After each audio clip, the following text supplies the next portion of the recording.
People should not be afraid of their governments. Governments should be afraid of their people.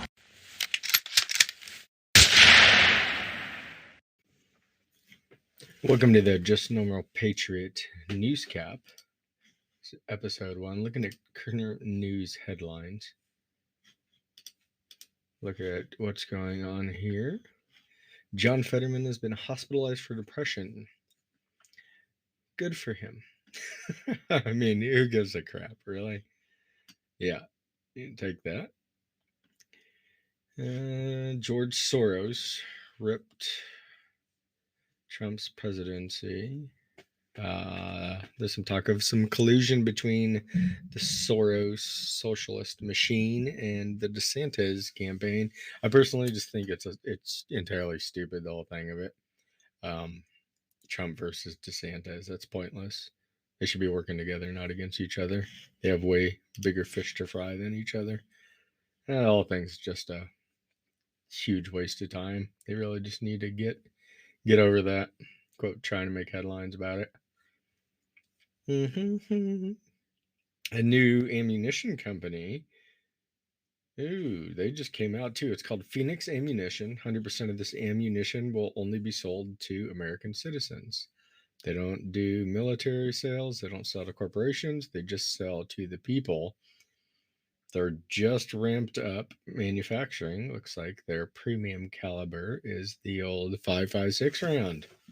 For all you freedom-loving patriots with M4s and AR-15s, hey, looks like there's a new ammunition company on the rise. Phoenix Ammunition. Check them out. Well, what else we got in the headlines? The news cycle's basically stupid today. Basically stupid today. What's Steve Scalise got to say? Nothing. He's campaigning for money again. Let's hear from Andrew Clyde.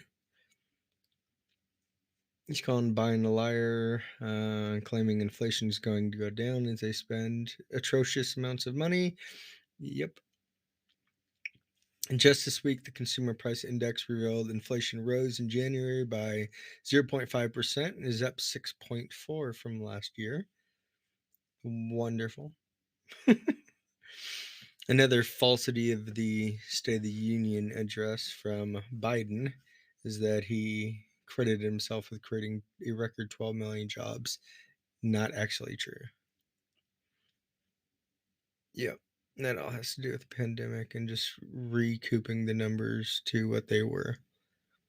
One of the most blatant lies from Democrats this week is that Republicans want to cut Social Security and Medicare benefits. They definitely will not. If they did, they'd never win another election, and they know that. Americans' border problems won't be fixed until Congress acts. Fact. They now know that more than 4.7 million illegal aliens have crossed the southern border, and that number is considerably underinflated from what it really is. It's probably closer to 6 million. The policies on the border, there is no policies on the border. It's just rampant stupidity. An assault weapon ban once and for all.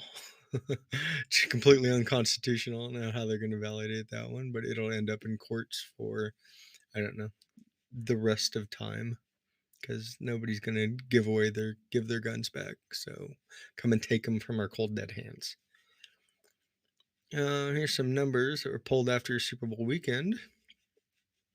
U.S. Customs and Border Protection faced 156,274 illegal alien encounters on the southern border last month.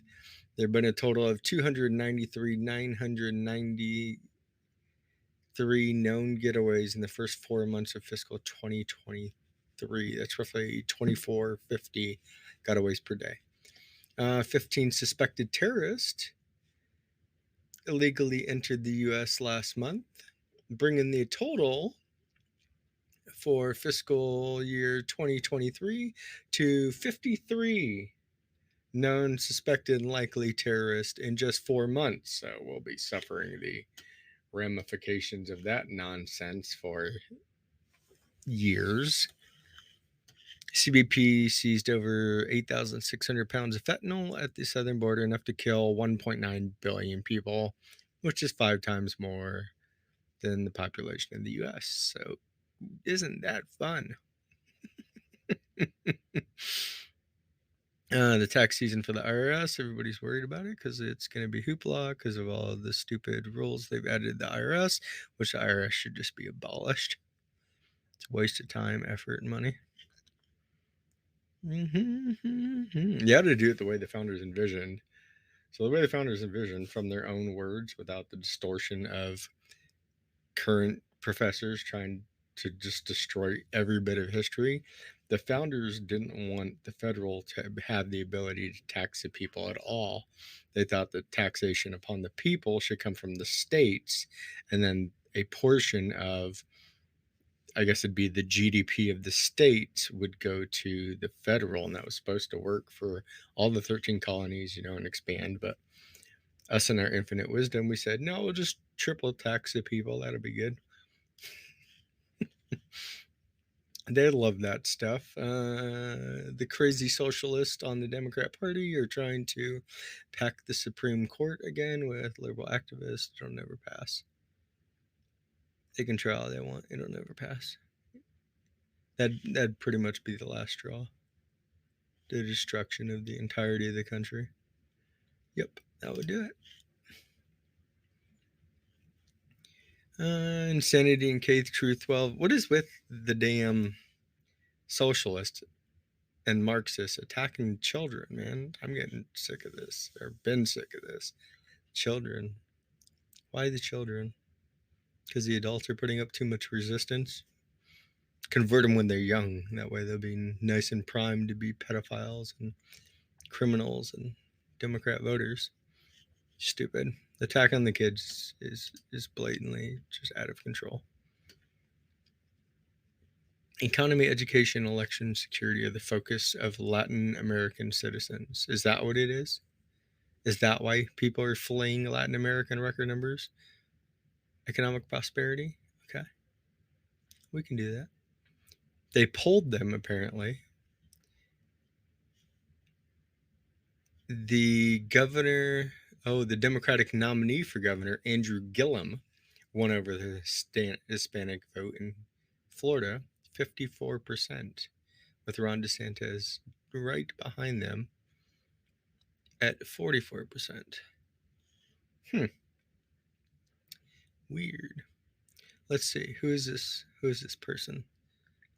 Oh, because she's Hispanic. That's why they love her. Just looks. Has nothing to do with policy. She's probably flaming Marxist like the rest of them, but what does that matter? What do policies matter? It's just how you feel. Emotions govern the day. People are so stupid. Seriously. We're a country governed by emotions. We're ridiculous. And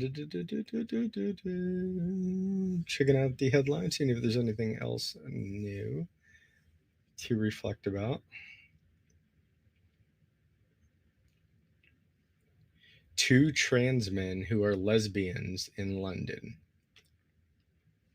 Work that out. Yeah, just do the math. Yep, that's something. That's what we're coming to.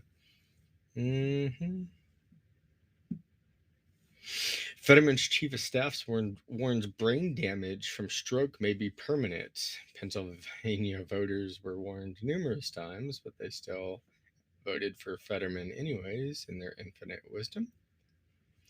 Democrats always stick together. True.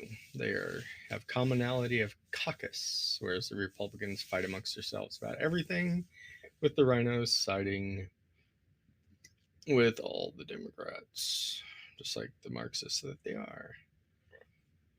The train derailment thing is crazy, man. Peter Buttnuts seems to be minimizing the seriousness of the train derailment in East Palestine, Ohio. Well, this situation, I'm going to do my best Pete Butternuts impersonation. Well, this whole situation has gotten a particularly high amount of attention. There's roughly 1,000 cases a year of train derailment. What a turd. This guy's a turd. He's probably blamed Trump for it. The defaulter of the Democrat Party, yeah, Trump. Another day, another train derailment, toxic chemicals, butternuts, and Biden complaining about white people. Light it all on fire and burn it down, start over. uh, someone on Twitter is very upset. Their opinion is that anyone that demonstrates a Ukraine flag, a Democrat, LGBTQ, BLM, pro-vax, pro-choice, is a weak ass bitch. Oh my god. MTG is going to be on with Donald Trump Jr. at 6 p.m. On Rumble, it looks like. Talking crazy lib conspiracies. Wonderful. So another day, another cycle. The Marxists are still trying to destroy the United States, and the Republicans are still complicit in that little endeavor. Some of them. Well, more later once I get some good headlines. Till then, buy more ammo. Stay safe out there. Ninjas and Banshees of the Woodline at 50 meters. Godspeed.